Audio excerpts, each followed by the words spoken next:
સૂકી ભાજી બનાવવા માટે એક કડાઈમાં પહેલાં થોડું ઓઇલ લેવાનું છે.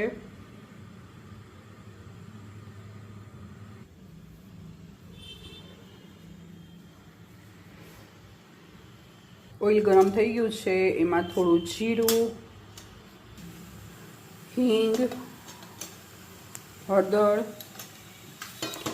મીઠા લીમડાના પાન એડ કરવાના છે. મરચાં એડ કરીને મિક્સ કરવાનું છે.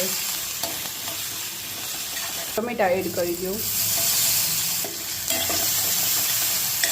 બટેટા એડ કરવાના છે.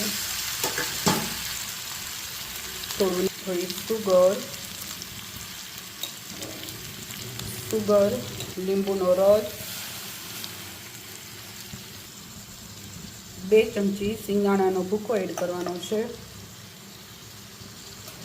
બરાબર મિક્સ કરી અને કોથમીર એડ કરવાની છે.